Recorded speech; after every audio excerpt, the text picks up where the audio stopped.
Okay. Um, Hello, everyone.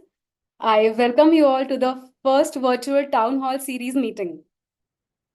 The virtual town hall series, through this series, India Bioscience aims to initiate discussions on contemporary topics related to life science research in India. These topics include funding opportunities, education, research and policy, data, and many others. This series is aimed at students, as in PhD students, postdoctoral fellows, and scientists, among other people from the life science community of India. And we are very happy to announce the first meeting of this series on the topic DBT Ramalingaswami Re-entry Fellowships. We have with us today two scientists from the Department of Biotechnology, Dr. Sanjay Mishra and Dr. Manoj Singh Rohila. I also welcome the awardees of the Ramalingaswami Re-entry Fellowship, Subhajit Sen, Assistant Professor, UMDAE CEBS Mumbai, Divya Kumar, Assistant Professor, JSS Medical College, Mysuru. Do we have Durba here? Has Durba joined? Yes, I have. Hi, Sorry. Durba. Hi. Yeah, Sorry so for the Durba delay. Sengupta from the CSIR NCL Pune, and our moderator for today, who's also a fellowship awardee, Karishma Kaushik, the Executive Director, India Bioscience. A few general instructions. This is an interactive and an informational meeting. So I request all the participants to keep their videos on if possible. Please feel free to add your questions to the chat box. We have a special session for Q&A, and your questions will be taken at that time. I now hand over the session to Karishma. Excellent. Thank you, Rohini. Can you hear me? Yes, we can hear you, That's Karishma. great. That sounds great. That's heartening to know. And great to see you all. Welcome, Dr. Sanjay. Welcome, Dr. Manoj. And thank you to uh, Durba, Divya, and Subhojit for doing this with us. Thanks for the wonderful introduction, Rohini. At the outset, wonderful to see the response to this webinar, to this virtual town hall. By strict definition, virtual town halls are where the community, citizens, the public interact with the sort of government service providers or officials, like for example, your corporators or municipal officers and so on. So we thought Rohini and I devised this thought of initiating this series where our scientific community gets to interact with funding agencies, government officials, administrators. And this is the first of many to come. And your ideas can keep coming in. We will hopefully take them forward, implement them, take them forward. So, welcome to all of you, and welcome to our scientists from DBT and our panelists who are Ramalingaswami awardees themselves. And let's get started. So, the introduction is going to be a brief 5-6 minute overview to get us all on the same page as to what the fellowship looks like for this year, what are some major modifications or revisions from previous fellowship calls, and then we will start getting in inputs from DBT as well as our co-panelists on what this can mean if you're looking to apply for this in this cycle, for this fellowship, and what it can mean for your return to India. So the Ramalingaswami Re-entry Fellowships were initiated more than close to 2 decades ago, and it aims to support the return of early career life scientists. The program offers a fellowship, which a fellow can use as a salary, a house rent allowance, if applicable, as well as a lump sum funding to set up your independent research lab. The idea is to support the return of Indian scientists after a substantial period of postdoctoral training abroad, which is 3 years. And in spite of challenges which we can talk about, it is largely a very successful program. And I must say that I am a Ramalingaswami Fellow who transitioned to this role at India Bioscience after 5 years. And if we could spill the secret in the room, is that Dr. Sanjay Mishra was also a Ramalingaswami Fellow. All right, so this is a very appropriate community to be having this chat in. So the fellowships are currently in open for the 2023-2024 cycle. Details can be found here, and the deadline is 15th of February. These are the email and contact details for your reference. Dr. Sanjay and Dr. Manoj are here and we'll be talking to them in detail. Broadly, the eligibility is you should still hold an Indian passport. You should be 40, up to 45 years of age. Life sciences is defined broadly: agriculture, bioengineering, healthcare, veterinary sciences, biotechnology. So a lot comes under that umbrella.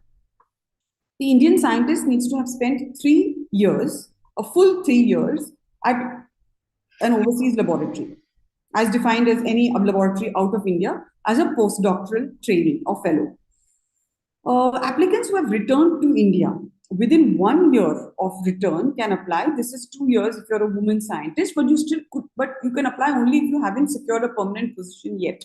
If you've returned to India and secured a permanent position in that 1 year, then you can't apply as per this current sort of criteria for this round of the application. The fellowship is going to be awarded for 3 years. It can be extended based on performance and a fresh appraisal for 2 years, and we'll talk about that a little bit and what that could mean. And we hope DBT will also add in their inputs, Dr. Sanjay and Dr. Manoj. The fellowship salary, the fellowship is 1 lakh per month, HRA 18,500 per month, unless, of course, you're being provided accommodation by your institute or university. Interestingly, the research support grant is 13 lakhs per year for 3 years. And this is a very flexi fund. If you look at the application call, it says consumables, manpower, it says travel, conferences, small equipment, reagents. And Ramalingaswami Fellowships have done a fantastic job of keeping this as a very flexi fund. And I know many of us will share how valuable this has been. Interestingly, the fellowship now is offering overhead to the host institute at 50,000 per year for 3 years. And we can talk about how fellows can leverage this when seeking support from the host institute and ensuring that they get laboratory and office space. Of course, if the fellow gets a permanent position, fellowship and HRA will be discontinued, but research grant support can be continued. So how do you apply? Find a host institute like the university, national institute, which is willing to support your application and can provide infrastructure, administration, and laboratory setup to facilitate your research work. I think this is critical. You'll need a letter of support. The application should be forwarded by the host institute and, of course, get nominated by one host institute. One host institute can nominate many fellows, but one fellow can be nominated only by one host institute. An online application needs to be made with one hard copy to be sent. And you can discuss further details on this with Dr. Manoj as well. So what are some revisions? Now we are setting the stage for this virtual town hall. In contrast to previous application calls, this year, more recently, the fellowship is now 3 years. First award. Extension for up to 2 years is possible based on fresh appraisal. So we will try and ask Dr. Sanjay and Dr. Manoj what this fresh appraisal means and based on performance. Since it's 3 years, I think Divya, Durba, and Subhojit can weigh in on what are the implications for securing a permanent position within 3 years. What are the implications for applying for additional grants like SERB, etc., which require a minimum duration to be left on your fellowship to be even eligible to apply. Extensions are up to 2 years, again, exceptional cases. Research grant support has been distributed equally at 13 lakhs per year for 3 years. Earlier, it used to be a decreasing sort of dispersal, a large amount in first and second years, and then smaller amounts over year 3, 4, and 5. Host institute is being provided overheads at 50,000 per year. And this is very important that the host institute is now getting tangible benefits of hosting the fellow. It's not merely publications, teaching, mentoring. It's a financial gain. And this you can leverage when you are looking for this support. You should also leverage this when you are making sure you get adequate laboratory and office space. And I'm sure this conversation will come up, Subhojit, Divya, and Durva, about how hard sometimes it can be for fellows to navigate getting their own entitled office and laboratory space. Also, Ramalingaswami DBT has put forth that you can have an advisory committee. One member could be from the host institute, one member could be outside. This is an excellent idea so that you get regular feedback on your work. But it's very important to ensure that this advisory member, presence of these advisory committee members does not reduce the fellowship to a postdoctoral position, because that is not what it is. It is an independent faculty position. It is an independent scientist position, and this you must discuss with your advisory committee members, that But being on the committee doesn't give a default into publications or a default into being a co-PI on a grant. So these are the kind of conversations we can have. Finally, eligibility for women scientists has been made 2 years after returning to India instead of 1 year for both genders that it was earlier. For male scientists, it's still 1 year. For women scientists, it's 2 years. And I laud this provision because up to the age of 45 years, women scientists are young mothers. We are dealing with two body relocation.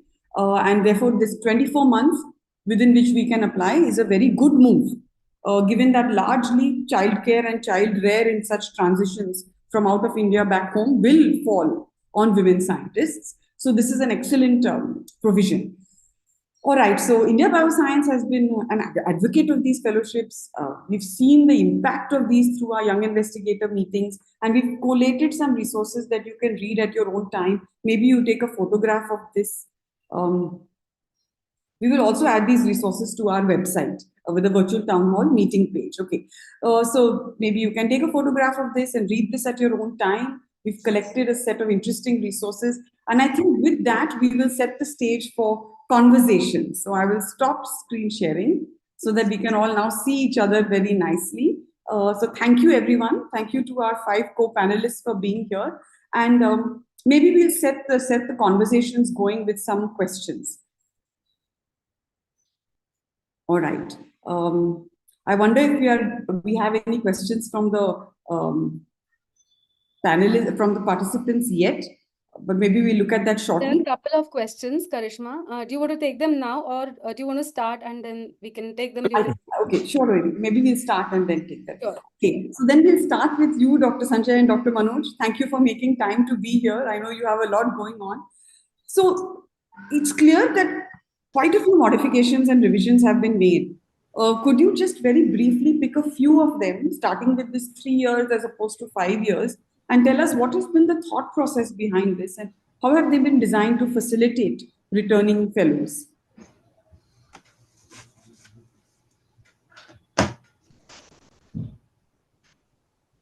Yes, either one of you, Dr. Manoj or Dr. Sanjay. Can you repeat the question? Dr. Manoj, the fellowships they have become 3 years instead of 5 years. So, what thought process क्या है कि हम we are giving less time? The thought process is that we have to facilitate the entry in Indian system, Indian science, rather than providing the long-term fellowship and support, because it is a crisp program, just providing the entry in the system. And we have lot of opportunity in other funding system also, like from DST, DSIR, CSIR. Fellow can apply for other fellowships and as well as for the grant for the research required. I see. It's clearly being looked at as a startup fund. Yes. It's a startup fund just to start. Okay. The other change we noticed was the extension scheme. That is, up to 2 years extension can be requested based on fresh appraisal and performance. So how strict does DBT plan to be on giving these 2 year extensions? What sort of performance appraisal will this be? The criteria for the extension is the excellent progress. I see. Over this is not for all the. Okay. This is not for This is not for all the fellows. Okay, it is not compulsory for all the fellows to consider for the extension for 2 years. Year to year extension we can consider based on the performance and the recommendation of the committee. It totally depends on the progress. Okay, excellent progress, the more chances for the extension. Or maybe in case of exceptional cases like maternity leave, child care leave, or any health issues on humanitarian ground, we can consider for the extension, or any situation related to the particular geography or epidemiology may be happened, so that we can consider the fellow for the extension. Okay, Dr. Manoj, thank you. Dr. Sanjay, would you like to weigh in a little bit at this stage? Hello, Dr. Misra. Yeah, Dr. Misra, you'll have to unmute. Yes. Okay. आवाज आ जी रही जी है? Okay. Okay. Now coming back to the question of this 3+2 versus 5+2. Okay. yes Uh, I think uh, the scheme started. Hello. yes Dr. Mishra, we can hear you. The scheme started in 2009 and 10. Okay. So what happened when you start a scheme? You plan something, and then after 5 or 10 years, you have got a lot of the legacy issues, memory about the scheme, that what is working, what is not working. Okay. What we have found, and this is true not only for Ramalingaswami, but even in DST also, like Inspire Faculty Scheme, where I used to head earlier. Uh, I have got the data analytics which shows that the roughly 60 to 70% people who are into the workforce who get a job, Hmm. usually they tend to get a regular job in India in 3 years time. Okay. I see. So and there is another data which is more important, that those who do not get in 5 years, then they do not get in 10 years, because there are certain issues, maybe whatever ecosystem is that. Okay.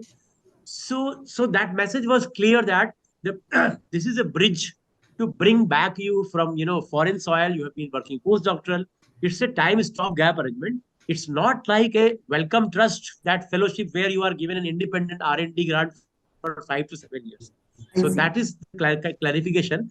Of course, in a limited sense, for 3 years, yes, this is a quite fabulous uh, grant and quite fabulous amount of fellowship, because even if you join as a faculty in any Indian university, perhaps you may not get 1.5 lakhs or 1.2 lakhs. You may not get a salary. I'm not sure, but this is my head, At that you least may not get it. universities Okay. will not. So that gives a message as a program manager, that the the primary aim is expected to be filled in 3 years. But of course, sometimes if somebody is doing a fantastic results, somebody is on clinical trial, or somebody has got it, as Manoj has pointed out, for medical reasons. So we have got that flexibility. So 5 years is a good amount for a good person who is coming back to find a place in India. Number one. Number two, I myself, have worked abroad for about 12 years, like in Cleveland Clinic, Ohio, in Australia. I think Indian ecosystem, and I'll be very frank with potential applicant. Unlike the Western world, the Indian science, technology, education system gives a lot of emphasis on whether you are a regular job holder, permanent, आप True. नौकरी कर रहे हो, or you are a fellow or a contract job or ad hoc job. I think, unfortunately, because in the Western world, there isn't so much of difference. But in India, there is a huge difference in terms of the administration, in terms of your rights, in terms of and the system is so broad. Like DBT cannot control IIT system. DBT cannot ask the central university to behave in certain ways. So in last 10 years, we have found there were issues with more than 5 years. Like people were there, and in terms of their performance, in terms of we have got certain court cases also, and the performance primarily. So therefore, we cut short. So I think that explains. I And apart from Ramalingaswamy, I would like to emphasize to all the applicant that it is my personal advice that sooner you get a regular job in India anywhere, whether it is a university or a lab, that's better for long-term sustainability of your research program. Once you get a regular position, whether it is in northeast or in it's in South India, North India, it may not be ideal place. Okay, but having a regular job solves all your problem. You are a mainstream. For example, DBT has 50 plus schemes right now. If you have a regular job in any university, any lab, you can apply to maybe 45. But if you have a fellowship or contractual or ad hoc, you are eligible for only 3, 4, like postdoctoral, RA, these kind of. So that is the second point. So and one more point is that if you look at the data again, I'm just telling because it's a conversational, as Karishma has pointed out. I spoke to a couple of the IIT directors. They said that we don't encourage Ramalingaswamy or Ramanujam fellows in our institution. I asked why, and their logic was very simple. Okay. They said that we do have a quick hire scheme. The IIT can give you an ad hoc job or contractual job day one. If you land in Mumbai and if your HOD and director agrees, you can get 1 year contractual job day one. So this is why we should go for this route of Ramalingaswami with DBT. And if they want, within 1 year, they can make you regular job. So they said this creates an unnecessary layer. Therefore, they say we already have the option. Okay. So I think these are the 3 points which I wish to bring to the knowledge of the candidates. Thank you, Dr. Sanjay Mishra. Thank you. We will now open the stage and take those points forward. So maybe we start with you, Divya, because we were both in the same Ramalingaswami cycle. And when Dr. Sanjay Mishra correctly says, do your homework about the host institute, Yeah. when you're in your application experience, what are some hindsight things you would definitely ask the host institute before you get their support? What are Yeah, some to make sure that you're going to get? Okay, firstly, let me thank DBT for the opportunity of coming back through Ramalingaswamy Fellowship. I mean, I was fortunate enough to get the fellowship, which has helped me establish the research lab. And in the next 3 days, I'll be completing my fellowship. So thank you so much for it. Thank So you. my paperwork for the promotion is going on. So hopefully I get the order copy soon. So thank you for that. Moving to the question what Karishma asked, what homework has to be done? This is very important because Ramalingaswamy Fellowship, as we have to consider, is just the initial start. Okay, that doesn't mean you get the fellowship and you're done with it. It's a wonderful opportunity that the Department of Biotechnology is providing us, giving an opportunity to enter into the system. So take it as an opportunity rather than that they're securing a job in India. So that's the first thought. Secondly, I think all of us return back to India with a common goal that we have to contribute and give back to our, the place we are born, the education system. That's a common goal, all of us, or a dream that all of us share. And then, of course, we come back with a personal agenda that every one of us should agree that we want to stay with family. And then your choices, based on that personal choice, you start making choices with where you want to, which institute you have to take up. So, personally, if you have to talk about me, I wanted to move back to Mysore because my family is in Mysore and I had a 5-year-old, 5 months old daughter when I was applying for Ramalingaswamy Fellowship, and that makes sense that I knew the challenges which was in front of me. I wanted my mother to be with me or my mother-in-law to be with me. So these are personal agenda that all of us would have, so let's also agree to that point. So that's one thing why I moved back. And then JSS Medical College was one such where I knew the vision and the values associated with the institute. So I made a choice with private institute, knowing that um, there are opportunities that I could still make use of rather than going to state universities and central university, which was still there in Mysore, CFTRI and Mysore University. So it was my personal choice of getting into a private institute, and I'm very happy about it. So paperwork, uh, the initial homework that you have to be prepared is making choice with your institute. Secondly, like knowing the infrastructure of the institute and the facilities available in the institute so that you can frame or define your grant accordingly. I mean, all of us are ambitious. Don't say that I'll be doing a mouse work, rat work when there is no animal facility in the institute. And that is where you fail in executing your project. So that's one thing which you have to do a good homework on, where you want to go, how the infrastructure is. Talk to people before even you apply so that define or design the project accordingly.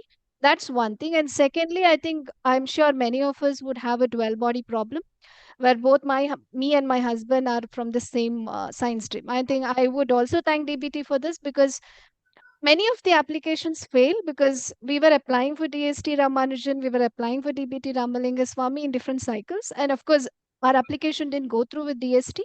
Fortunately, it went through DBT. I should agree because many of us fail when applying and then think, oh, my application didn't go through, though it is good. And all of us do good job, do write good grants.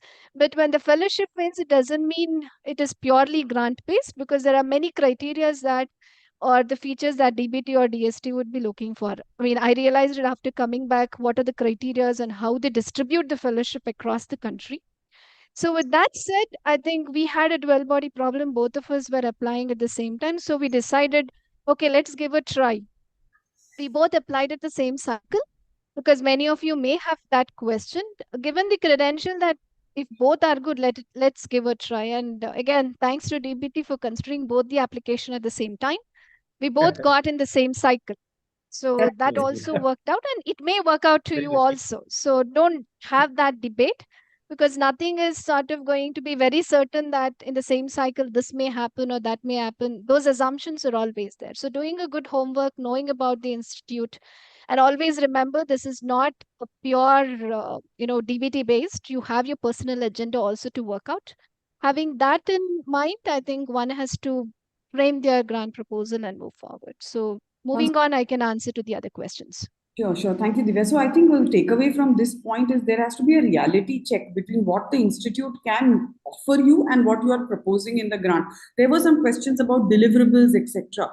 And this is a classic. This is an extreme example saying you're going to make transgenic mice when there's no animal house.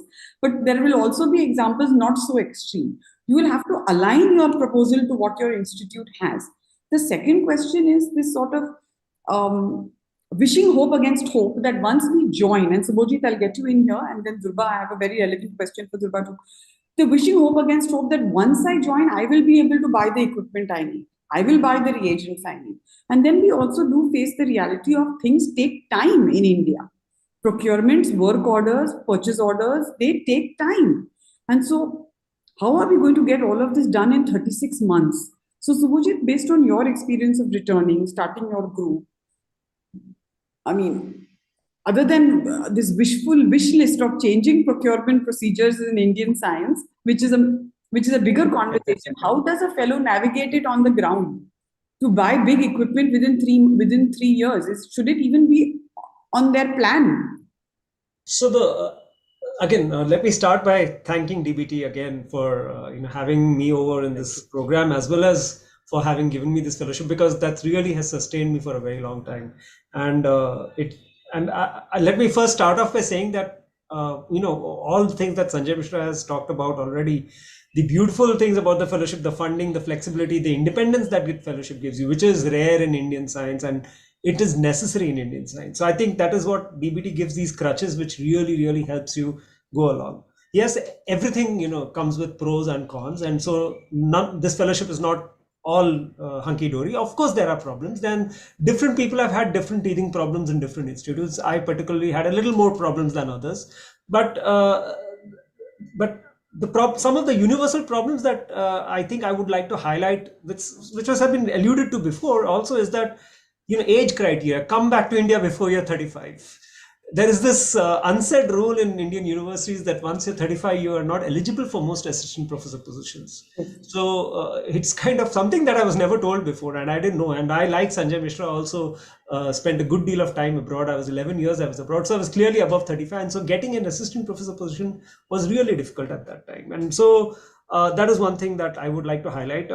And although many DST, DBT, these fellowships, these bodies allow RLS fellows to apply for grants, it is not possible for us to immediately come up with a new grant idea that is different from the RLS grant and be able to apply for that. You have to have preliminary data, you have to get to write another grant. So by the time you're there, you're already 1.5 year into your program, and you don't have enough time to write a grant, because you have to have at least 2 or 3 years time to be able to get a grant. So because most grants in India, and that's the reality of the situation, most grants in India are for permanent positions, correct. Yeah. And then you have, did somebody say something? I said Dr. Sanjay mentioned that. I thought these are something that are really has affected me particularly, and so I thought these need to be highlighted time and again, so we don't forget these points. And coming back to now what you said, so I came to an institute which was building from scratch. So it took me at least 6 months to even get a room and start getting my furniture in the room, let alone my reagents. But I was also fortunate enough to have come to an institute where there were colleagues who were willing to help. So I think that is how, that is where what one of the initial points that was made, that choose your institution judiciously, because depending on the ecosystem where you are really matters. If you have good colleagues, if you have good friendly people around you, they will help you. And there's always some give and take. So we collaborate, we publish papers together initially, and now I'm on my own. So it's a ecosystem that you have to collaborate with, and that's the best way to get out of that system. having said that, I will say that, having done my PhD in India, which was 25 years ago compared to now, I see the pace of the system has improved. Things have gone online, chasing paperwork is easier.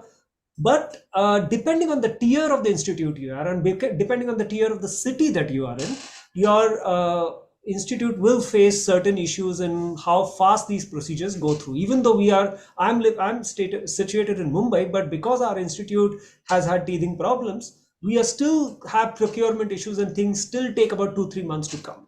Right, so which is not a great place to be, given that everything today is, when you're coming from abroad, you're coming with the pace that you order tomorrow, day after tomorrow, it's on your bench, right? So you're coming from that pace, and then moving into a place where things might take sometimes in 6 months. If you're getting a big instrument like a big ticket instrument like a confocal microscope or a high resolution microscope, then that could take even up to a year to come.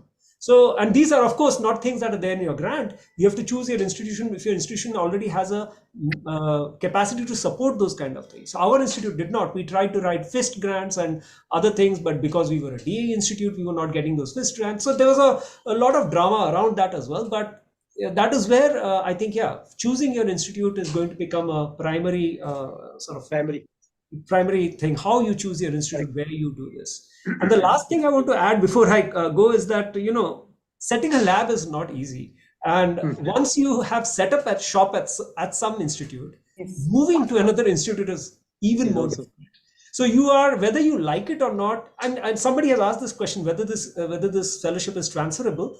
While I was on the fellowship, yes, the fellowship was transferable during that time. But within a year or two, with a year in advance, and that you have buffer in hand, then you can transfer your fellowship. But within a few months left, you cannot transfer your fellowship. There was some unsaid rules like that, or that were told to me through the committees. But yes, the fellowships were transferable. Maybe Dr. Mishra can update on that grounds. But even given that it's transferable, I don't think it's easy to go to a new place and start all over again. So you have to really be in knee deep water to be able to say that, okay, no, I want to get out of this. So really evaluate your situation very, very carefully before you decide to transfer, because setting up shop again and there's no guarantee that this new other place will be far better than where you are now. So, right? Which is why, Subhajit, it makes sense to move. Dr. Manoj can give his inputs. If it is a permanent position, then it makes sense. Right. That is the first thing. Now, that was going to be my last point, that although you are applying for the Ramalingaswami Fellowship, go to an institution which has the possibility of permanency and positions being advertised. Go to an institute that has the possibility to absorb you, rather than to an institute which unfortunately, I am that case in point that I joined an institute where these permanencies were not there, and even today these permanent positions are not there. I'm still on a contractual position. So things are different for different institutes. And I came back for my family. I came back for family reasons, and I'm rooted to Mumbai, so I cannot move. I have other problems. I don't have a two-body problem, but I have other problems. I have three-body problems, considering my parents, my aging parents. So there are other things that one has to worry about. Yeah. Or back to you, Karishma. Thank you. Thank you for sharing, Subhajit. And very similarly, Dr. Manoj, I'll just get you in for a minute on this. But very similarly, I returned to India at a state university, and I had no expectations of being absorbed in a state university. I've shared this with Dr. Sanjay. Yeah, at the end of my 5 years, I didn't want to be absorbed at a state university. Doing science in a state university is so challenging that I said, I'm better off doing anything else. And my commitment to Indian science goes beyond a permanent position. I'm ready to do in any capacity. As I joked with Dr. Sanjay, I can't throw a javelin, but in any other way, I'm ready to contribute to India. So I never sought that. I was very prepared that this cannot be permanent, and I didn't even want it to be. Dr. Manoj, एक बात आपसे पूछना है. अभी 3 years, if they buy large equipment and reagents, like Subhajit was saying, and set up shop, and then they move to a permanent position, can they move the equipment and reagents? Yes, equipment, reagent, the assets, even the account, even the manpower recruited, and we are allowing the fellow to take transfer by submitting the NOC certificate from both sides. Okay, so you can move it. This is good to know. Thank you, Dr. Manoj. Durga, I mean, we've spoken a lot. You were one of the first few people I touched base with when I landed in Pune. on the Ramalingaswami Fellowship. Your journey to getting a permanent position in NCL wasn't easy either, and you have shared it multiple times across different platforms. How do you envisage this panning out in 3 years? For our prospective fellows who are here, how are they going to navigate getting a permanent position in 3 years? So I think, thank you, Karishma, thank you, India Bioscience, thank you, DBT, all of that, for the very fact that I'm here. So, True. you know, so I was one of the early people in the whole Ramalingaswami, whole Jing Bang. And for those who don't know, although I've shared it, I did have a 5-year fellowship, and I was one of the few lucky people for whom it was extended by another 5 years. I did not take those. So I am the anecdote that is against the statistics. I'm one of those people who did not have a permanent job in 3 years, did not have it on exactly the 5th year either, but definitely had it right after that. And part of that is because there is so much time that is involved in a lot of these processes, And I think what is happening with this three-year grant thing, I think we need to refocus, as you said, re-leverage our ideas on this. A lot of us at the early years, we used it as a tenure track position. That, this is our tenure track. We are very used to some of these systems elsewhere. You have junior group leader positions, you come in, you have a 5-year position, you graduate a student. That is the mentality with which a lot of us came in, Yes. And honestly, I think a lot of us did excellent work in the first few years as well. And I think we would have been eligible for any tenured position elsewhere. Absolutely. However, now with this 3-year, it's very clear the message, this is not a tenure track position, this is a startup grant. And that defines the difference. And that, perhaps is the reality sinking in. Because, if we had discussed in the very early years, with the first, in those days, the idea was we are doing something, there's all these people, it was not, it was still the idea of we should think into the brain drain equivalent, there was a lot of people not answering emails, that would be something a lot of people at the beginning would be really upset about. How do I even apply if I don't know? I think many of those issues are less and less obvious now because there's so many other forums in which these are being addressed. There's India Bioscience, there's ROI, there are other forums in which this is expressed. So coming back to India is perhaps no longer a black body, and yes, all of these help. We can have the Zoom call. I mean, when I joined, I would not even have thought of having a Skype call with anyone to argue out all this, So I think a lot of times have changed, and I think DBT is changing to it. Now, whether most of us will still be, I think everybody will still be happy about some part and unhappy about some part, that's obvious. But I think we really need to rethink that this is not a tenure track position. We should not possibly, even the institute should be aware this is not a tenure track position, that they won't say, okay, once you start working, we will then look at your work and then decide whether there are positions available. We should start looking from them before we even join. Are positions available, and is this an institute that will be able to host me in the future? Sounds good, Durga. Thank you for that clarity. Dr. Mishra, I'm sure you will appreciate that clarity that has been given. Let's start with we are dot on time. It's working really well. And our prospective applicants have all got up at different time zones. I can see light on and everything. So this is probably early in the morning or late in the night. Let's start with some of their questions so that we keep them. So Karishma, Karishma, I think I was listening to the conversation.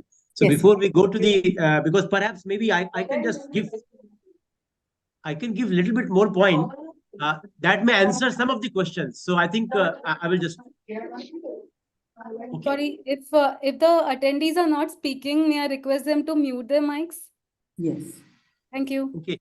So Karishma, I think I was listening to the conversation about tenure track, about the, like a good institution versus a new institution. So I've got some of my thoughts. Again, can I put before a disclaimer that, I'm not speaking as a head of the division of the DBT. I'm speaking as a ex-Ramalingaswami and as an ex-teacher in the university system. So it is not a kind of official thing. So I can speak from my heart rather than my, official line.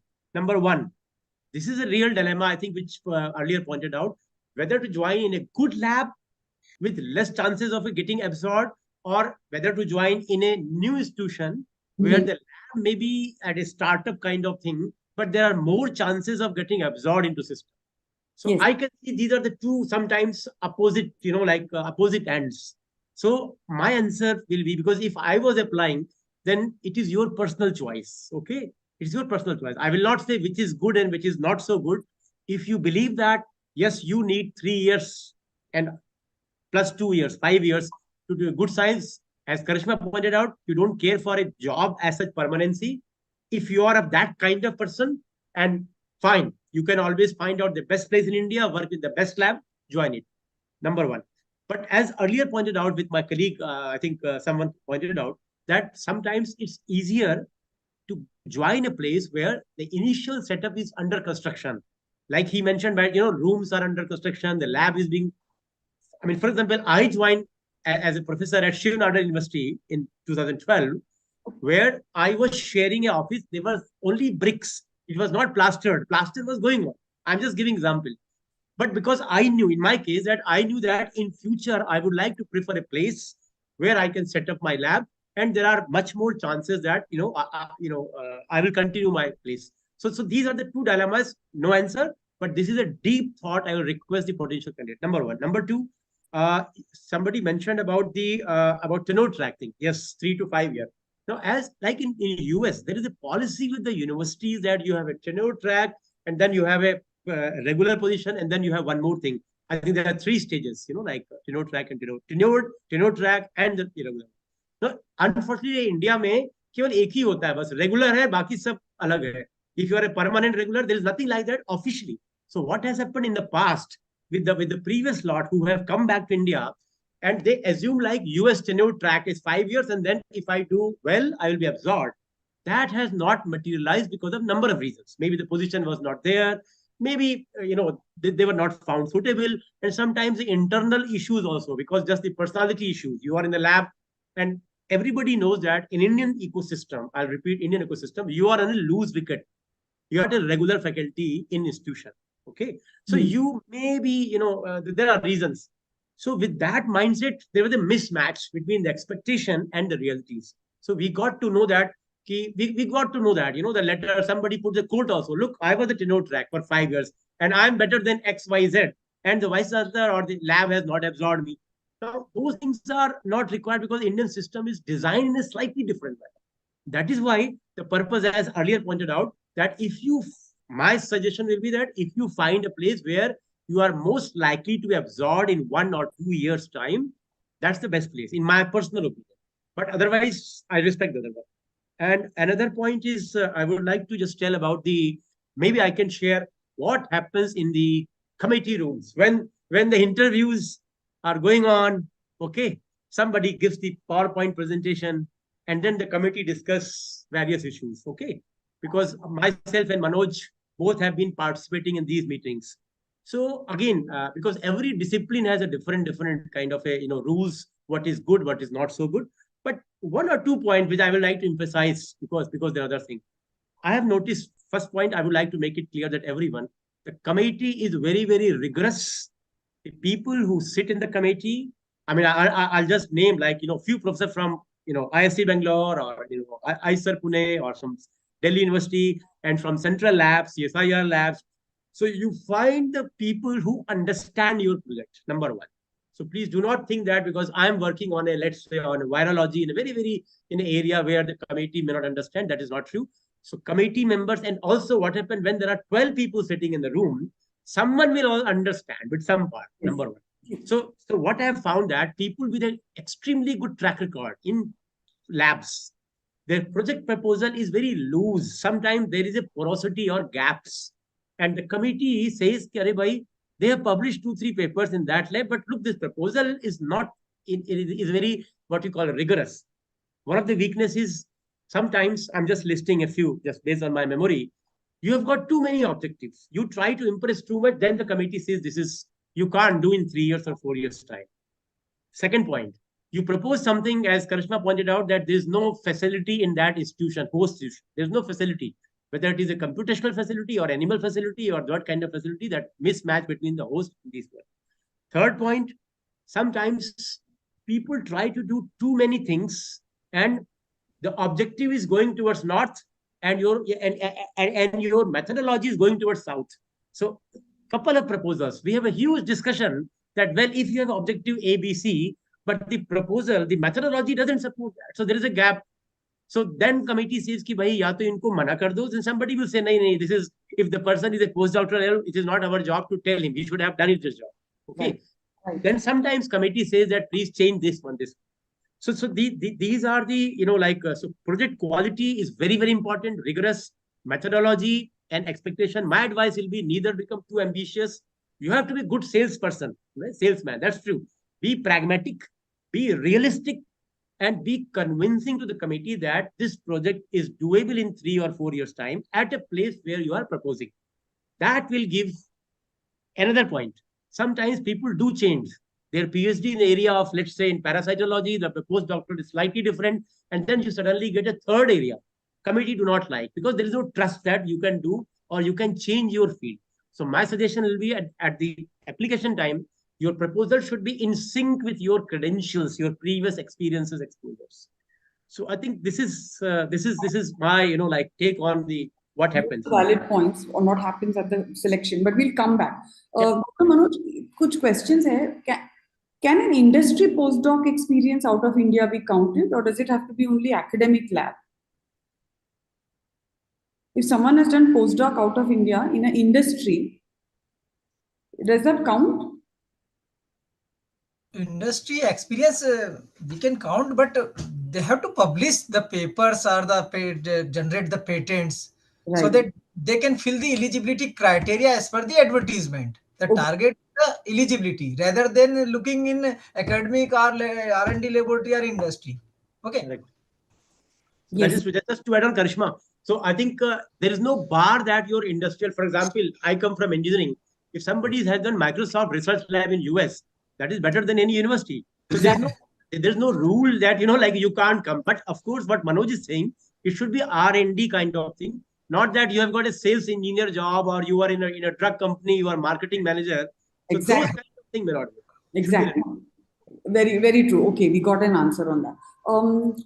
So, Durga, coming back to you, there's a valid question several prospective applicants have raised. In 3 years, what should be their strategy about taking PhD students? I mean, that's going to be needed to start their work. But can you graduate a PhD student in 3 years? Unlikely. So unlikely. So Divya and Durga, what are your thoughts on taking? And then I'll get other questions with Subhojit. But what do you think? What would a fellow do most? So I'll share. I did not take PhD students, even though I had a full 5 years, and I could have taken an extension and etc. Because I knew I wanted to do something different, and I wasn't going to be able to graduate someone in 5 years. Go ahead. Taking in PhD students again depends on the institute you are in. So probably like Dr. Mishra said, I didn't go to State University or Central University where you have a good lab. I was very practical and, I knew the reality. Though it's a private institution, even today we share the lab. Okay? Don't come with that sort of an idea. I would get a big space, a big independent lab. Even today we share the lab. The work is going very productively. And today what I tell even my PhD student is, though you have given a big lab, what you need is the 2x2 space to work on your bench.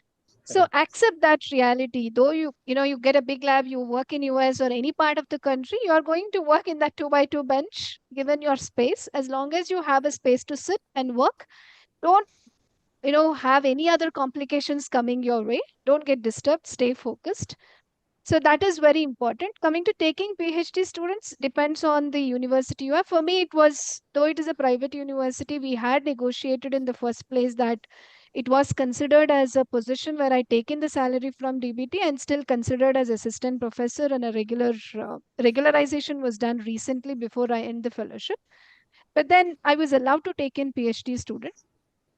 I did take a chance, but knowing that I would have that sort of confidence that I will still establish my lab in the institution. I within 1 year, I could see the future. I had challenges because when I took a project assistant, she left within 8 months. I had to hire a new project assistant. So those challenges are always there. So always have in mind every institution has its own problems and it in a different way. So that is always there. So you're not going to get a wholesome, perfect institution anywhere across the globe. So that reality check has to be there. So going through, despite all the challenges, what makes a difference is how well you overcome those challenges. And then it's a risk. There is no one size fits all policy that works for everybody. So I Yes. took a chance knowing that yes, I can establish, and then took PhD students. So two of them will be graduating this year as 5 years, I mean 4 years, 4.5. So those are the risks which you have to take, and of course, based on the reality thing. And then I think one point I would like to emphasize, because instrumentation came across, don't plan your grant in such a way that you are going to build the infrastructure. Okay, please plan your grant so that you execute your proposal. Don't buy big instruments and say, okay, I will get an instrument to the institution. No, your purpose has to be, you have to establish, you have to build your career, because DBT has given an opportunity to build that. So make use of that grant. And the other thing you have to remember is, don't come as an independent principal investigator beginning your lab. Correct. Always remember the first 2 years you're going to work on bench, because taking in students, all this takes time. So you have to be ready to work on bench, because when I think your validity is only 1 year as a Ramalingaswamy fellow, because the next Ramalingaswamy fellow comes in, your validity is gone. So within that 1 year, you have to make sure you secure another grant. For that, you have to work on bench along with your student, though you get good student, and make sure that within 1.5 years, you get another grant, because your institution will always be looking to evaluate you. It's a win-win. You're coming into the institution as a Ramalingaswamy fellow, and institution leadership will also have their vision and strategies to evaluate you. So those things have to be kept in point. Thank you, Divya. Thank you. Durba, so Vijay, I'll just come to you with a relevant question. But Durba, now there is an overhead. At least during our time, there wasn't an overhead. And I know every Ramalingaswamy fellow talks of their time as our time, you know. I know. We're going 5 years, but there was no overhead. How best can fellows leverage this to make sure the institutes give them that infrastructure and space that Divya is talking about, even if it is a shared space? There still has to be a chair and table to sit on and somewhere to place your pipettes. So how can this overhead be leveraged? Durba, we can't hear you, Durba. Can you not hear No. me? Yes, now we can. Yeah, okay. I said this has been a discussion in all Ramalingaswamy conclaves, and all of us have been discussing and trying to figure out from each other. As you said, you had some discussions with me in your early days. I had discussions with the previous round of people. Look at all institutions around you. That's what we were doing, trying to leverage. Arey, ICER ne ye diya, to hame bhi ye dena chahiye. Arey, university ne wo kiya, to we should also do it. Funniest was when they joined in ICER, they took all of stuff from NCL and said NCL did this. By the time I came, NCL had forgotten what it did. So I said, okay, ICER did this. And that is what we spent leveraging, And I think the minute you say institute overheads, that makes it a little bit more official, the whole thing. Yes. Of course, at the end of the day, I'm sorry, this is still not 10% of the grant, which is the regular overheads, and institutions always may turn around and say, but that's the point, that, you have to choose your institution carefully. That is something people don't discuss. Yeah. Very long ago, in our good old days, we had thought we'll have a blacklist, where we all discuss. That, of course, never materialized, So, blacklist universities that you should not go for Ramalingaswamy. I would like to see blacklist. I want to see the white list. Yeah, so maybe, which is why we made these lists of where people are, and, try to put email addresses. Yeah. A lot of this, I don't know, there is this one WordPress website, which some people may have seen, which is used some places. It came around at a midnight. We made the website after a Ramalingaswamy conclave, because we realized this would be important. With those set of fellows, we had Google groups, we had a lot of email groups where we would discuss this. Even now, if someone cold emails me saying, I'm looking to join this and this institute, what is your thought? I send them a whole thesis back, because while it is not part, of course, of my 9-to-5 job, supposedly, I'm very, very passionate about it. So I think one thing I would tell people, talk to your colleagues in that institute and talk to colleagues outside that institute when you make the choice of that institute. And I think this has been an issue with a lot of people who are working outside. You know, we often have a historical baggage. Arey, this institute is good, right? Or you just do not know what that institute entails. You know, things like age cutoffs, the pay grade cutoffs. There are lots of things over there, and all of that is perhaps best discussed one on one. So I think one take home message for everyone who's looking to apply: please talk to as many people as you can. Drop them cold emails. Just, you know, find out amongst your friends or seniors or colleagues or collaborators who may have some ideas or works in any institute in India, you know, and try to talk to them. I think that would be a very important part, because while the overheads is important, it's important that the institute understands that it's important.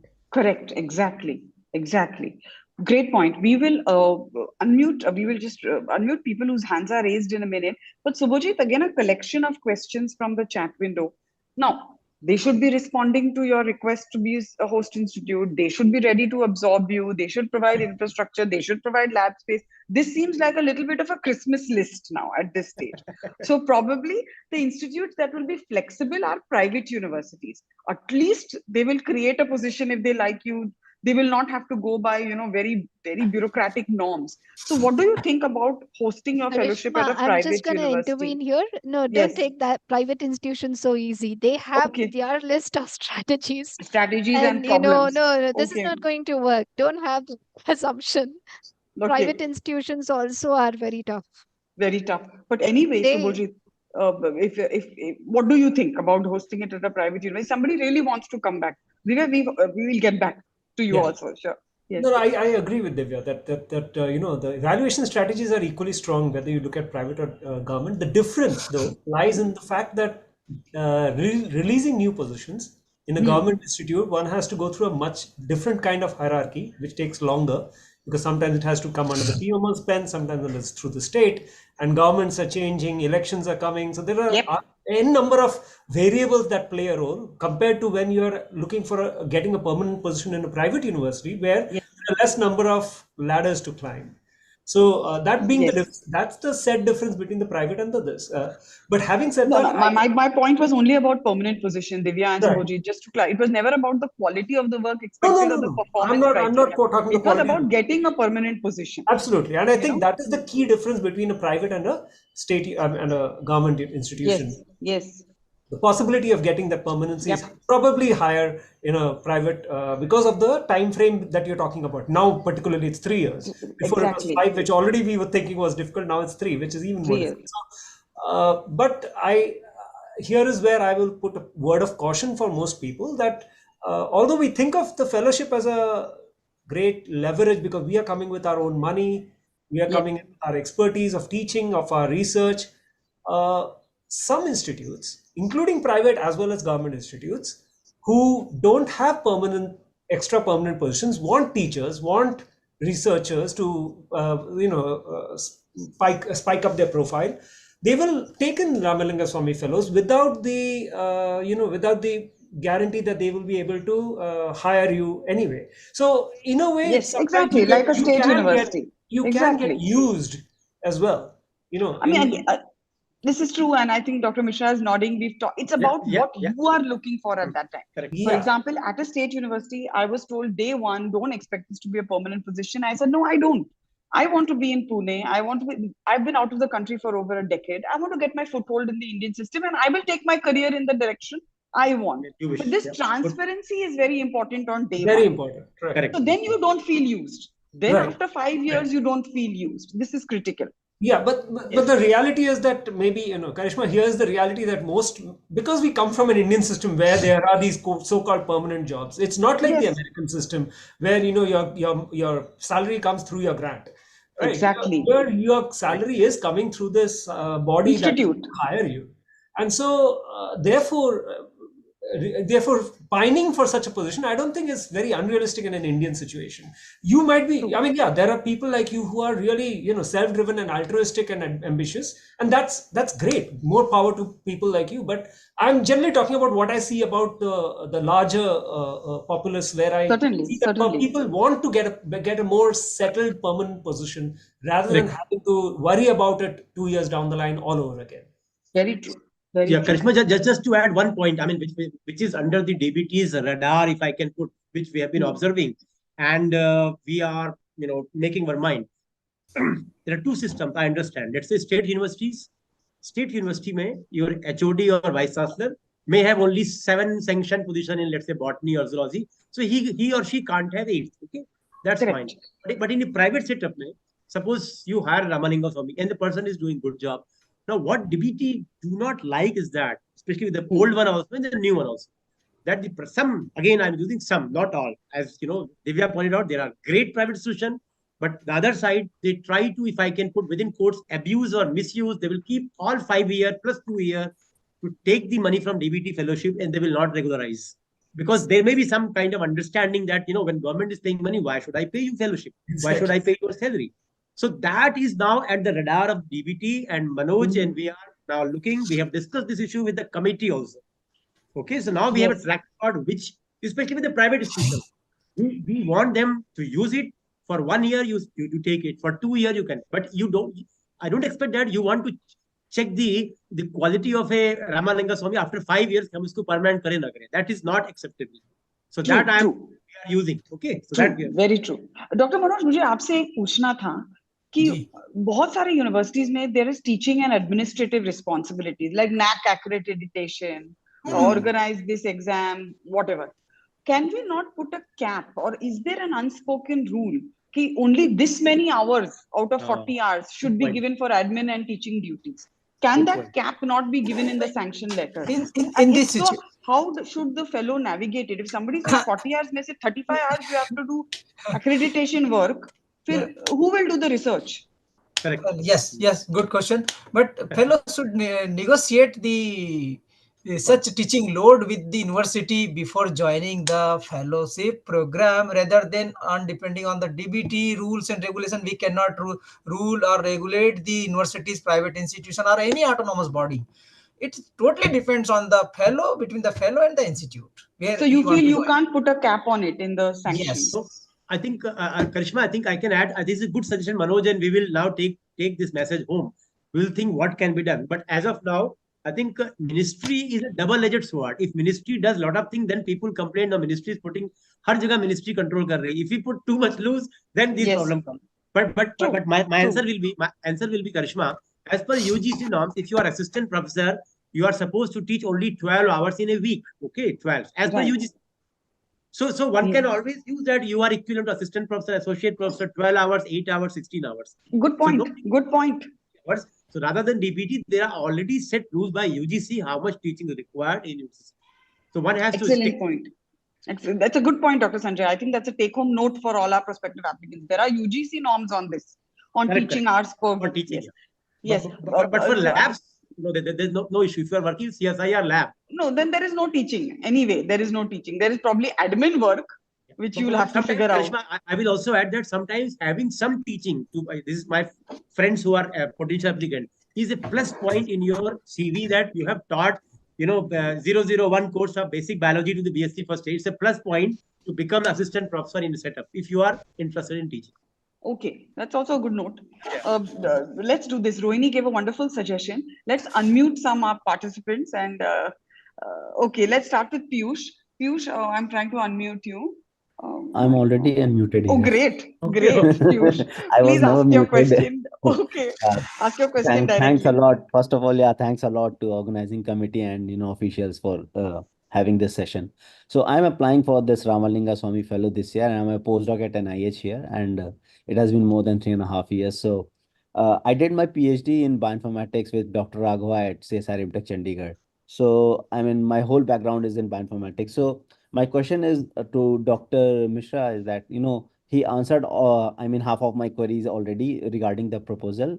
But the thing is, I have been in talking terms with my seniors and my fellows and few faculties who are already there in India, and they always suggest this thing that your proposal should be very much India specific oriented problems. So the question is, see, if I'm a bioinformatician and I work here with omics kind of various sequencing data here. But the problem in India is, to have such kind of money to generate large sample of that kind of sequencing data. So when you are framing your proposal for this project, so you have a limited amount of money, and that too was divided into various parts. So what do you suggest that is it advisable to mention something like I want to generate my own data, or is it okay to work with the public available data, but that is not with the Indian context? Uh, I think Piyush, first thing, I think this is not a forum for individual counseling, number one. So maybe Oh, I'll sorry. request that, you can ask some generic questions which are relevant to everyone, because specifics may, and number two, my background is very, very different. So I do not understand even half of the things which you have mentioned. Maybe Manoj can understand about bioinformatics.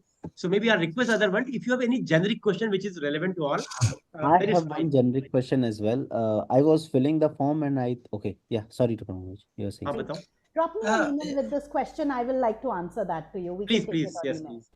Sure. Dr. Pius, the best strategy in such situation, you can collaborate with the Indian laboratories for generating the cohort study or the such data you required for bioinformatics or computational biology analysis or generating algorithm, etc. So you can supplement with there are so many premier laboratories in India doing cohort study and population genetics and as well as doing bioinformatics simultaneously. Okay. Okay. My Okay. my second question was, I was filling the form and it was mentioned in the starting that you have to give two names as advisory committee thing, one from the host institute and the other. But throughout my when I was filling form, I didn't find any tab or anywhere I can fill this information. So it has to go into the project, or it has to be provided supplement, I mean, later on. No, you can supplement your data or the laboratories or collaborations in the project itself. Okay. So not, this is not the collaboration, this is advisory committee member name. I think short answer, don't worry about that. Maybe this is the first time. The tab Okay. शायद नहीं बन पाया होगा. We'll see. Okay. Once you are कोई बात selected, नहीं. then we will take it. Yeah, we will take it. You can always write it in the Yeah, you can proposal write it somewhere. Okay. somewhere. That's Yeah. true. Okay, Nandita, you also had a question? Yes. Hi, thank you, Karishma, and thank you everyone for such a great discussion. I was looking forward to something like this for a long time. Very good. So my yeah, I was actually looking forward to it. So, like, my first question is like, just now I got to know that Ramalingaswamy Fellowship is up to 45 years of age, which is great right. to know for like females like me who are Yeah. struggling with two body problems, mother problems, this problems, that problems. Many of us. Yeah. Yes, yes. Don't worry. So, like, yeah. So, like, my first question is, although this fellowship is for 45 up to 45 years and a great way to re-entry, because my PI was also Ramalingaswamy Fellow, so I know it helps in re-entry.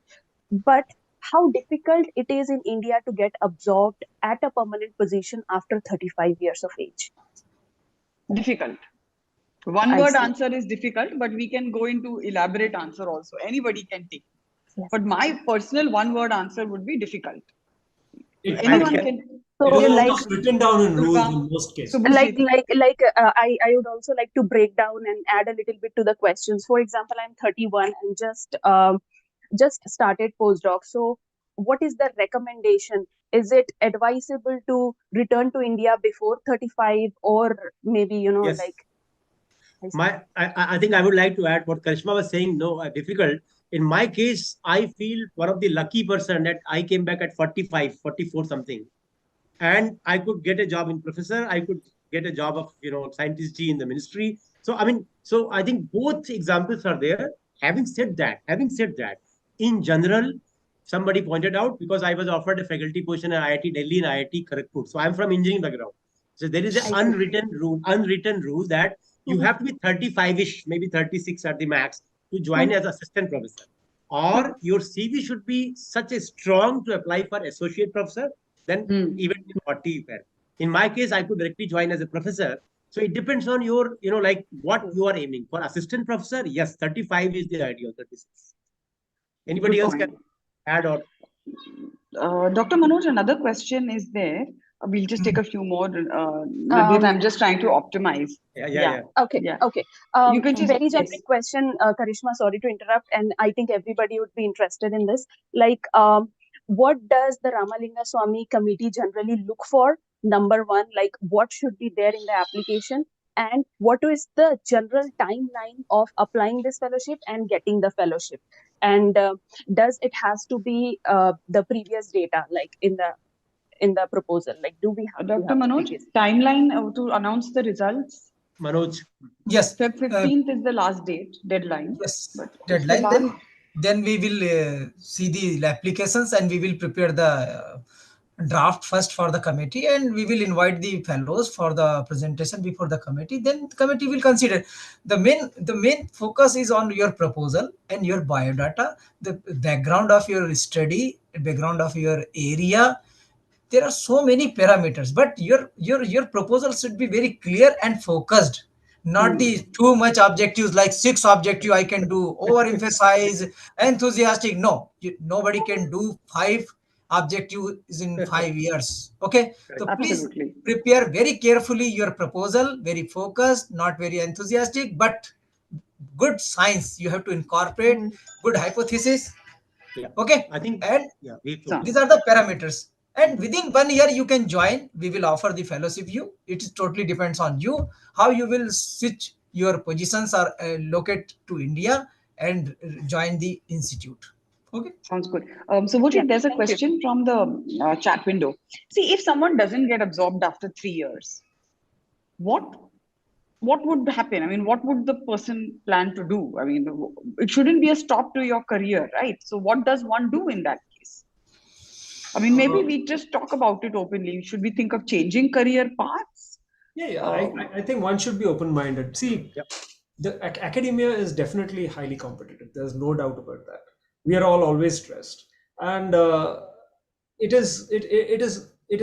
I think it's foolhardy to think that all of us will become faculties and all of us will get faculty jobs and stay that way. So we should be open to the idea that we should use these 3 to 5 years, 3 years now, very prudently in looking at the situation we are in, because by then we'll also be testing the host institute where we are at. What is the environment I'm setting up my lab at? Will I want to be in that position? Will I like this ecosystem around me, and should I look for something better? So I think we should take this as a springboard to develop something which is my sort of carry forward from the previous question as well, as to what kind of a proposal should I write. I should write a proposal. I think it should not be just an extension of my postdoc. It should be different from the postdoc that you have been doing, a PhD that you've been doing, and it should be something that identifies you as a independent researcher, as what is it that you are bringing to the table as an independent researcher. And when we say when my proposals also, we have tried to make it India specific in the sense that you make it India specific, because in my case I was trying to address a problem using a model system, because otherwise using human subjects would be a much more difficult proposition for the institute that I was going to in. So therefore I suggested that I will translate what I was studying in a postdoc into a model system and then try to evaluate things, understand things from a model system perspective. So you tailor your proposal and bring in, ensure that it doesn't look just like a replica or an extension of your current postdoc work. That is very important. And once you, and yeah, I mean, to be honest, there are too many avenues that you can get out into. And in today's day and age, there are so many startups, so much startup money that is coming up. There are all these investors who are vying to put their money into science. So I think the only problem is getting into the right avenue. So there are lots of meetings that are happening. There are young investigator meetings. There are entrepreneur meetings that are happening all around. So you have to start sending out tentacles in all directions to be able to feel as to what is it that you really want to do next. I think that is a matter of your own career development. Everybody does that. So again, as we take final set of questions, Dr. Sanjay, Durba, Divya. So finally the theme that emerges is, look, you're going to have to pick your battles. If you really want a permanent position, then even if the institute is not in the city of choice, you need to go there. It can be a brick and mortar. Maybe the plaster is just being put, but you wanted the permanent position, you go there. If you are very particular about the city, that only Pune, only Mysore, only XYZ, then you'll have to expand your tentacles, reach out to networks, find different career paths. So it's really a theme that emerges is the questions of life, that you're going to have to deal with some problem. You pick what problem you want to deal with, you know. So that's really great theme that's come out of this. Anyone can take this. Chetna had a very good question, which Rohini put in chat window to me privately.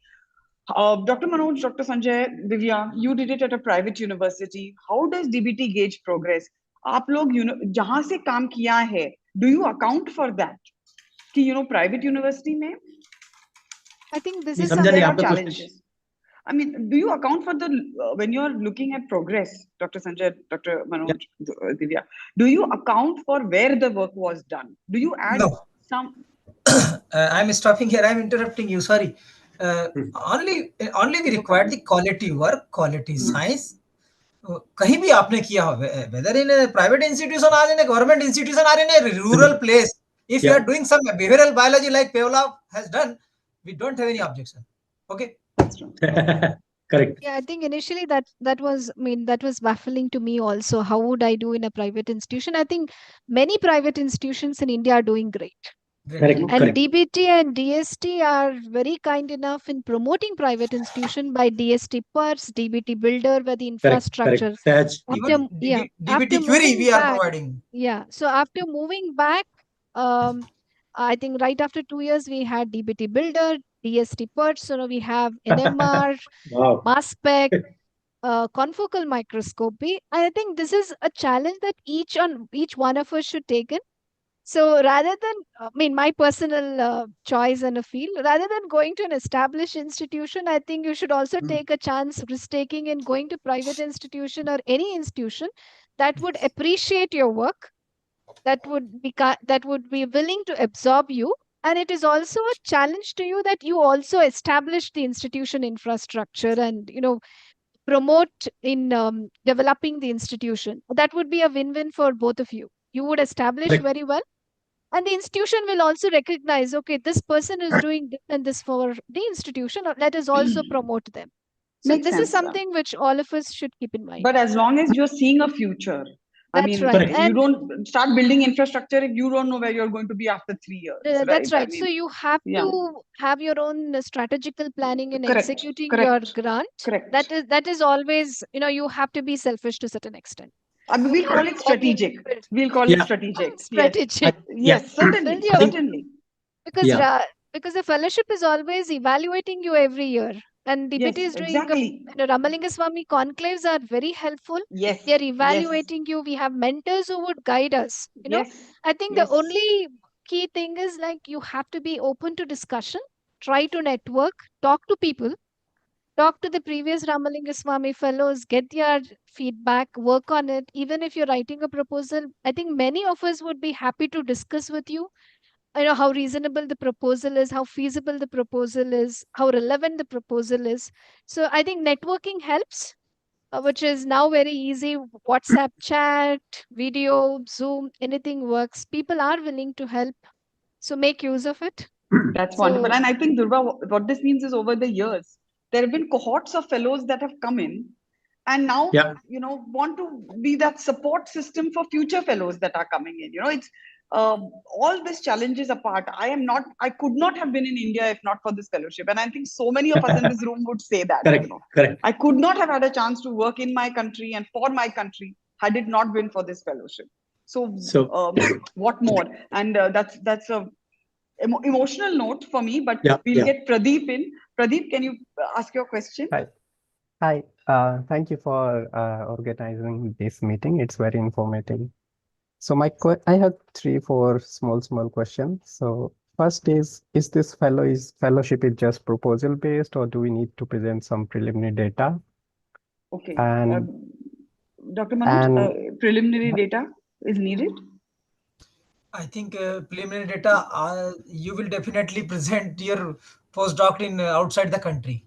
And if such data is helpful in your host institute, okay, if you want to continue in host institute with such data, it is good to present the preliminary data before the committee. So to clarify what Manoj is saying the last time, if you have a preliminary data on project, it's good but it's not mandatory that you must have Okay. started and made some. No. So both ways. Okay. Okay. And another question is, can I write, like, if I'm not planning to write it now, so maybe in a couple of years, so can I use the same proposal for my, like, two application, like one for Ramalinga and one for early career, that is from DBT India Lines, or No, they need to be separate? I think you can't get funded twice for the same project. Yes, Same certainly project, not. same No, objective. same nahi. Okay. And another question, if suppose I'm applying for the fellowship and the infrastructure is not available in some university or in the institute, so but I have collaboration, or I can make collaboration with other institutes for that. Yes. So Yeah. so should I put can I put their name on my fellowship, or it should be just one host institute that I think based on experience, I think based on money cannot be sent to any other institution with collaborator, because it's a fellowship and the project money is you at the host institution. But suppose you are in Delhi, you are working in JNU, you can always go with IIT Delhi. You can write down that this part will be done with IIT Delhi, or but money, it's not an R&D project where there are three components and money flows. No. Okay. Grant will be provided to only the host institute and the fellow, and fellow will control over this grant in its system, because of the accountability. You have to submit the UCSC from a single institute rather than a multiple institutions. Okay. After completion of your fellowship and regular absorption, you can submit the multi-institutional project to DBT under different schemes. Best way to get a regular job. Once you get a regular job, then you can do everything. Rohini, can you just put the feedback form, Rohini? Rohini, Arshi, can you? Okay. One more small question. Sorry, I just remember. Is there any database of the previously? Yes, Ramalingaswami Fellow. Yes. Fellow or project, so that we will have an idea, like these kind of proposal get accepted, or this kind of CV, so that we can evaluate our. I think we have published, the short is yes, we have published a handbook also, and I suppose it's. I'm sure it must be on the website somewhere. I don't know. I'll find out. But Dr. Pradeep, one thing is very clear. We cannot provide the full-fledged project of a particular person because of the IPR. Yes, certainly. Okay. So we cannot supply, because we are custodian in government. We are protecting your knowledge, brain, thinking, process, and your style of working. Okay. So we cannot provide the full-fledged project under even in RTI. Okay. Yeah. Thanks. Don't. Yes, that makes complete sense. All right, we will wrap up. It's 6:30, and now it's late in the evening for us. 6:30 p.m. IST for us. But as you are filling the feedback form, either through the link in the chat window or in the QR code, I really want to thank Dr. Manoj and Dr. Sanjay. I know that working for DBT is a huge platter of responsibilities, and you gave us your valuable time. It's very rare that we get to interact with science administrative agencies in India, and it's something we hope our virtual town hall will change. So thank you so much, Dr. Manoj, Dr. Sanjay. Thank you, Subhojit, Durba, and Divya, for your very, very honest, candid, supportive answers. I think what our participants and prospective applicants have seen is sort of a mentorship community that's built up for the Ramalingaswami Fellowships. Actually, it means a lot. Ma'am Karisma, actually, I want to add more, because in last 13 years of a span of time, IndiaBioscience is serving to not only the Ramalinga Fellow, but other fellows working in India abroad also through different platforms. Yes. And I think IndiaBioscience can start one WhatsApp kind of channel for all 900 fellows already in place, or got the job. More than 550 fellows absorbed through this program. So we should think in such manner also, because technology is changing rapidly. So we have to add through WhatsApp kind of informative platform. Yeah. So Karishma, Manoj is saying the additional work for you for IndiaBioscience. Yeah, that's nice. Good. I mean, for IndiaBioscience, serving the community is the mission. It's the mandate. So we will definitely look into it, Dr. Manoj. I mean, कैसे उसको moderate करना है वगैरह. I'll be in touch. We can look into it. And Karishma, just just one more point which came into my mind recently. Again, I'm speaking based on my experience. I'm not saying what is right and wrong.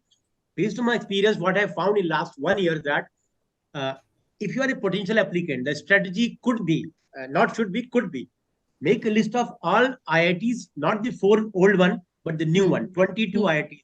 You have got how many? 10 or 12 ICERs, then NICERs, then central universities, old and new. So number will be more than 100. If I add all these things, so these are the 100 institutions which have come in last 10 to 15 years. Now, and because as a government, we always answer that why there is a shortage of faculty. They said we don't get the enough faculty. So I'm just trying to hint out. But of course, the private. This is a good point, Dr. Mishra.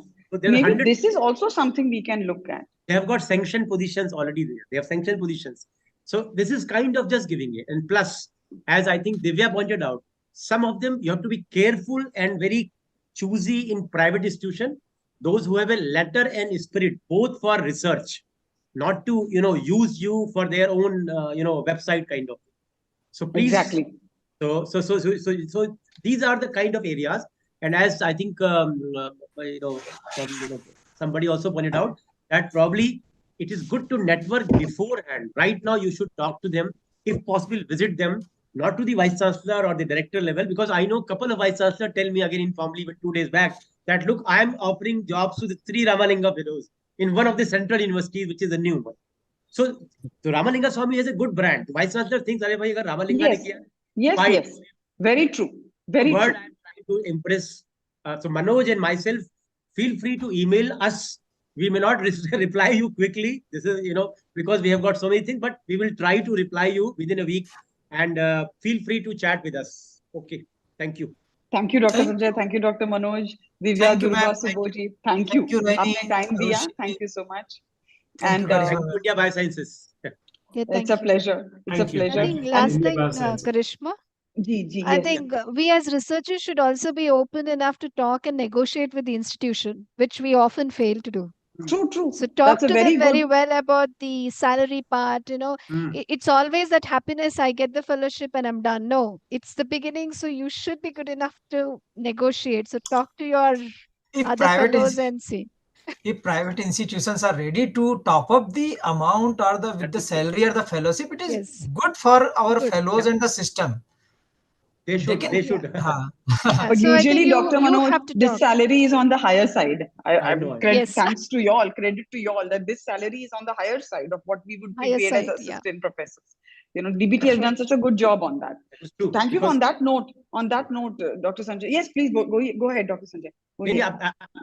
I think salary ki part aapne kahi to in Inspire Faculty Fellowship, the salary was 1.25 lakhs, 5 years, 4 years back. But that was a collateral problem, because what happened when a student comes from the US or Germany, joins Ramalinga or this one, then a state university will pay you 75,000. The person thinks, look, I am at 1.25. I will apply only for professor or associate professor, which you don't get. In 5 years gone, then your age is also. So the higher salary sometimes become a burden on you also, your mindset. So I mean, that way the good thing is to start regular ladder as quickly as possible. Then you can switch over, you can always move, you can become professor in 10 years. But if you have a regular job. Yes, exactly. And Dr. Mishra, Divya also left us on a great note, which Durga and Subhojit will agree. As much as the institute is evaluating you, you are also evaluating the institute. Correct.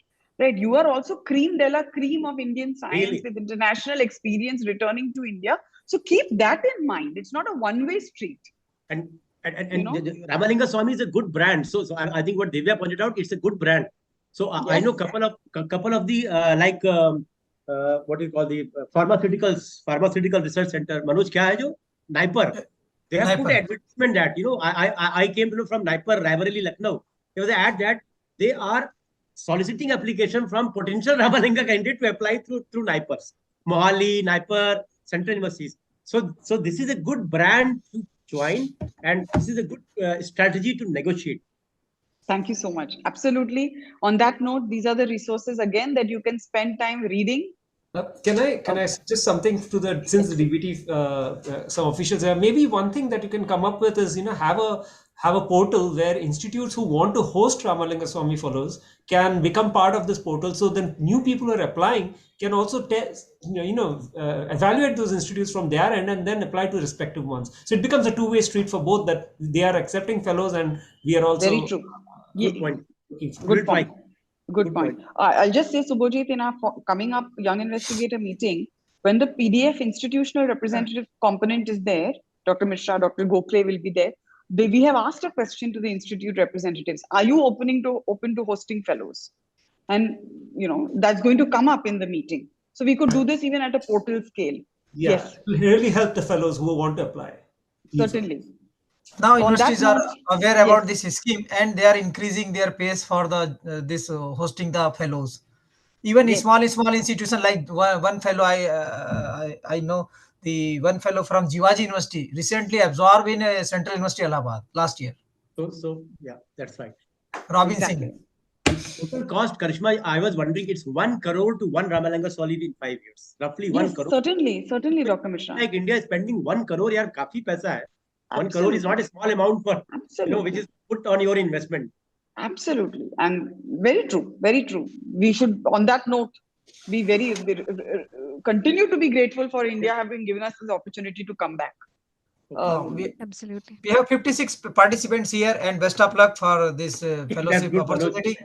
Dr. Manoj, ek time pe it was 78, 79. I think they are all proceeding with their day now, wherever they are, in whichever part of the world. But this conversation can go on. It's been so engaging, so interactive. Exciting. Thank you, all of you. And we will be in touch.